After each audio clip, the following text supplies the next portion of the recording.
Segon de batxillerat, aplicacions de les derivades. Informació extreta de la segona derivada. En el vídeo anterior vam veure com se calculava, com podíem, a partir de la primera derivada, saber si una funció era creixent o decreixent, i a partir d'aquesta també saber si teníem un màxim o un mínim. Anem a veure en este vídeo com a partir de la segona derivada podem saber quin tipus de curvatura té la nostra funció, és a dir, si és còncava o convexa. D'acord? Bueno, comencem. Punt 2. Informació extreta de la segona derivada. 2.1. Concavitat, convexitat i punt d'inflexió. En primer lloc anem a veure quina és la definició de funció de concavitat i de convexitat. Comencem, ¿vale? Diu, definició. Toda una corba y igual a f de x, si en un punt P, x sub 0, f de x sub 0, de la corba tracem la recta tangent, aleshores es poden donar tres coses. En primer lloc, A, si en un entorn de P, f de x és major que t de x, és a dir, la funció està per damunt de la recta tangent, direm que la corba és còncava en P. Mireu aquest gràfic, tenim aquesta funció i fixeu-vos en este punt P on hem traçat la recta tangent, ¿vale? Si vos fixeu en este trosset, en l'entorn de P, el que tenim aquí marcada dins del cercle, tenim que la nostra funció f de x és major que la funció tangent, que el que hem anomenat t de x. Bueno, doncs quan tenim això, direm que la nostra funció és còncava. Per a recordar-vos una miqueta, podem dir que una funció és còncava quan té forma de copa de cava, ¿vale? És a dir, la nostra funció està per damunt de la recta tangent en el punt aquest, i per tant direm que en P la nostra funció és còncava. Una vegada que sabem el que és una funció còncava, veurem que la definició de convexa és molt semblant. Mireu, si en un entorn de P la funció f de x, la nostra funció, és menor que la recta tangent en aquest punt, direm que la corba és convexa en P. Mirem ara el mateix gràfic d'abans en aquest punt d'aquí. En el nostre punt P, la recta tangent, si vos fixeu, està per damunt de la funció, és a dir, que la funció f de x és menor que la tangent de x. En aquest cas, direm que la nostra corba és convexa en aquest punt P, d'acord?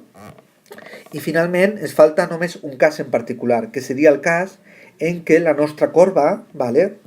En el cas aquest d'aquí, mireu, si en P, en el punt P, la recta tangent travessa la corba, direm que P és un punt d'inflexió. Fixeu-vos que en aquest punt P, hasta ara tota l'estona venia la nostra recta tangent per damunt, perquè teníem una funció, en aquest cas, convexa, però a la plegar aquí comença a anar la recta tangent comença a anar sempre per debaix de la funció, és a dir, comença a ser còncava. Luego, en el punt P, on canviem, diguem-li, de còncava de convexa a còncava, és el que anomenem el punt d'inflexió. En aquest punt la recta tangent va a travessar a la recta P, d'acord? És el que anomenem punt d'inflexió, d'acord? Bé, una vegada que ja sabem què és una funció, com diem que una funció és còncava i quan és convexa, anem a veure com anem a utilitzar la segona derivada per estudiar la curvatura, per estudiar la concavitat i la convexitat de la funció. 2.2, curvatura i segona derivada. Mireu en primer lloc el següent dibuix, ¿vale? Mireu aquest dibuix. Està clar que aquest dibuix és el d'una funció còncava, una funció con forma de copa de cava. I hem dibuixat diferents punts on hem dibuixat les seues respectives rectes tangent. En aquest punt d'aquí hem dibuixat la seva recta tangent, en aquest punt d'aquí hem dibuixat la recta tangent, en aquest lo mateix i en aquest lo mateix. Si ens fixem en aquest punt, d'aquí la nostra recta tangent és decreixent, és a dir, que la seva pendent és menor que 0, d'acord? És negativa i serà molt negativa ja que té molta pendent. En aquest punt d'aquí la nostra recta tangent també és negativa, ¿vale? La pendent també és negativa, però és una pendent ara que s'apropa a 0. A mesura que jo me'n vaig desplaçant cap a la dreta, fixeu-vos que arriba un moment en què la nostra funció deixa de ser negativa, ¿vale? La nostra recta tangent deixa de ser negativa i comença a ser positiva, d'acord? La m en aquest cas és major que 0, la pendent és positiva. I en aquest punt d'aquí resulta que la seva pendent ara també és positiva, però molt més positiva, i la m és cada vegada més gran. Si vos fixem, si recordeu que la pendent no era més que la derivada. En la recta tangent la pendent coincideix amb la derivada. Està clar que en aquest cas, si la pendent és la derivada, la funció f' anirà creixent, ja que cada vegada, a mesura que jo me vaig desplaçant a la dreta, la pendent, o és a dir, la derivada, cada vegada se va fent més gran. Per tant, quan tenim una funció còncava, la funció derivada, si vos fixeu, va creixent, ja que la derivada coincideix amb la pendent i cada vegada s'està fent més gran. Per altra banda, si el que jo tinc és una funció convexa, com seria aquest cas, Fixem-nos què passa. Tenim aquí la nostra funció convexa i, igual que en el cas anterior, hem traçat diferents pendents en diferents punts.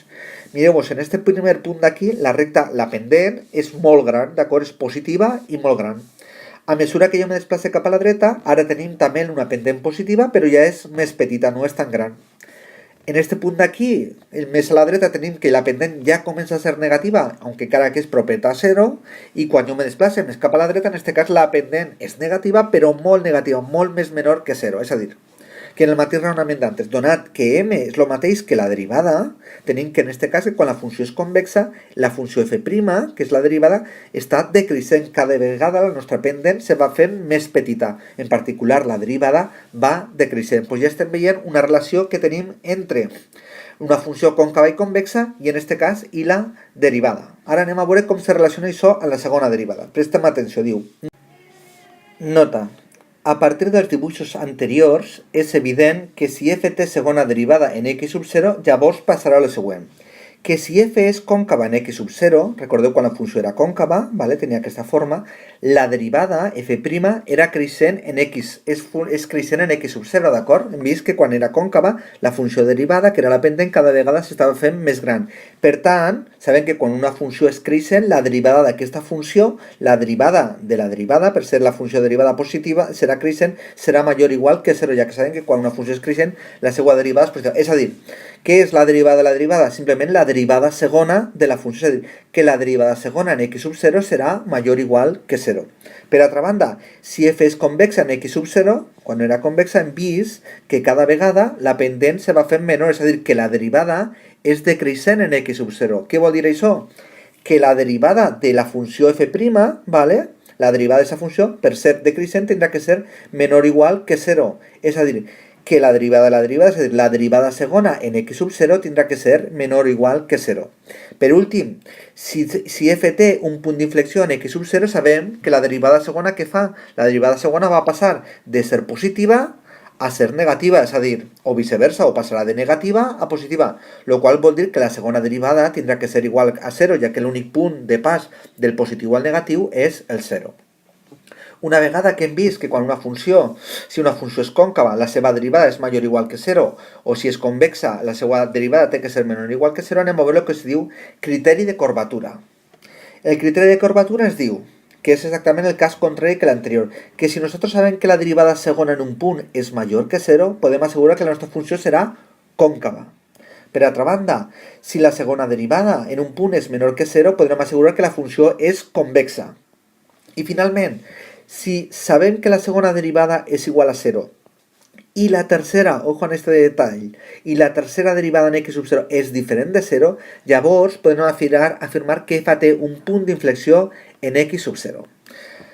Anem a utilitzar tota aquesta informació per a donar un mètode que es resultarà molt senzill per a trobar la corbatura d'una funció. És molt semblant al que vam veure, el mètode que vam veure per a estudiar el creixement i decreixement d'una funció, ¿vale? Diu, mètode per a l'estudi de la corbatura d'una funció. Bien, veiem els passos. Mira, donada f de x, el primer que tenim que fer és trobar els punts de discontinuïtat de f, igual que en els casos anteriors, ¿vale? En segon lloc, calcularem les arrels de la segona derivada, ja que hem vist que la segona derivada és quan la funció passa de còncava a convexa, ¿vale? On tenim els punts d'inflexió, és a dir, el que anem a fer és calcular la segona derivada i igualar-la a 0.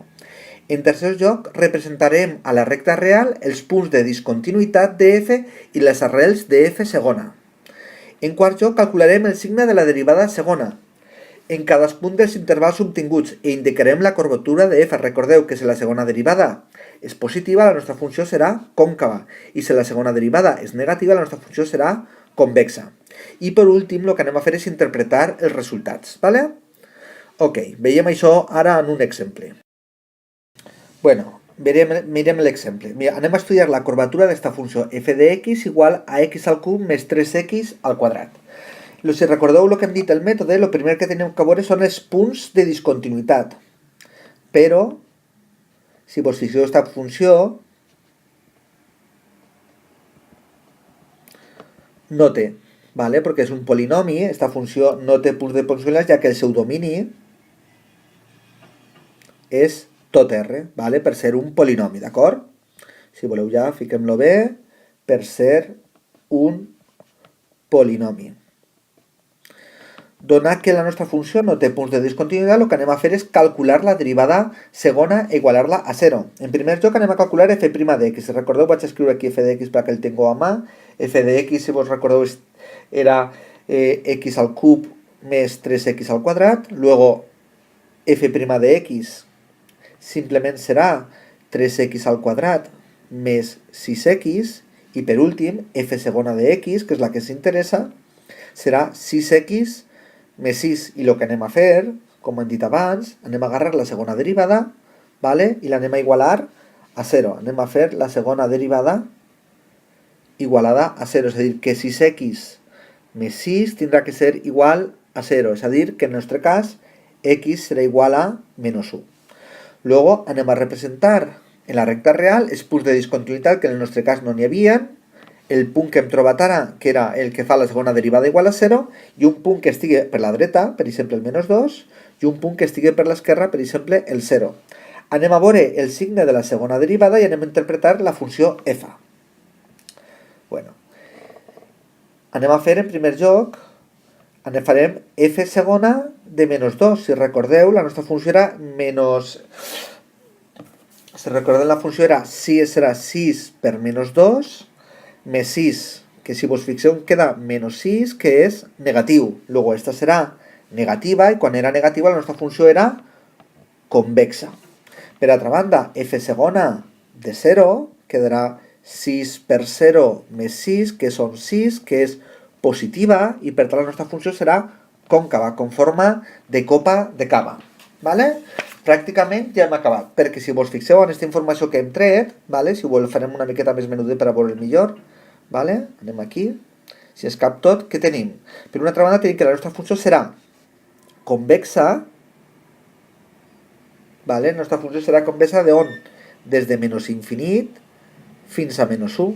Per altra banda serà còncava, con forma de copa de cava, serà còncava des de menys 1 fins a més infinit. I finalment, en el punt P menys 1, f de menys 1, ¿vale? Que això el podem calcular, serà menys 1, f de menys 1 simplement serà substituir menys 1 en la funció f i nos queda que és menys 2. En este punt, que és el punt d'aquí, si ens fixem, la nostra funció ha passat de ser convexa a ser còncava. Luego en este punt el que tenim és un... Perdoneu, aquí el que tenim és un punt d'inflexió. I ja tenim estudiada la curvatura de la nostra funció. Mireu, una cosa que us pot resultar útil a l'hora de fer els problemes. Moltes vegades ens costa recordar quan una funció és còncava o convexa, o bé com té que ser, si la segona derivada té que ser positiva o negativa quan siga còncava o convexa. Mirar, per a això tindreu clar, és molt útil que recordeu, que penseu sempre en la funció de x al quadrat. Mireu el que diu la nota. Per tal de recordar quan una funció és còncava, és a dir, que té forma de copa de cava, és molt útil tenir al cap la gràfica de la funció f d'x igual a x al quadrat. Recordeu la funció f d'x igual a x al quadrat, la paràbola, la tenim tothom al cap, té forma de copa de cava, luego per tant és clar que és còncava per tenir forma de copa de cava, i anem a veure quin signe té la seva derivada. La derivada d'aquesta funció són 2x, i la segona derivada, que és la que m'interessa, donarà evidentment 2, és a dir, que la segona derivada és positiva. Per tant, com jo sé que aquesta és una funció còncava que té forma de copa de cava i la seva segona derivada és positiva, vol dir que totes les funcions que siguin còncaves tindran la segona derivada positiva. És una manera fàcil de recordar quin signe té que tindre la segona derivada en les funcions còncaves, i per ende, en les convexes, la segona derivada tindrà que ser negativa. Una vegada que ja hem vist això, estem en condicions de veure l'últim apartat. Lo anem a fer molt rapidet, ¿vale? És molt útil, però jo crec que a la pràctica resulta més fàcil fer el que vam veure en el vídeo anterior. Anem a veure com una altra forma de calcular els màxims i els mínims relatius. Mireu, esta nota es diu que si tenim una funció f' que la primera derivada la derivada en x sub 0 és 0, i que i sabem que existeix la segona derivada en x sub 0. Llavors, si la derivada en x sub 0 és 0 i la segona derivada és major que 0, en aquest cas tenim un mínim relatiu en x sub 0.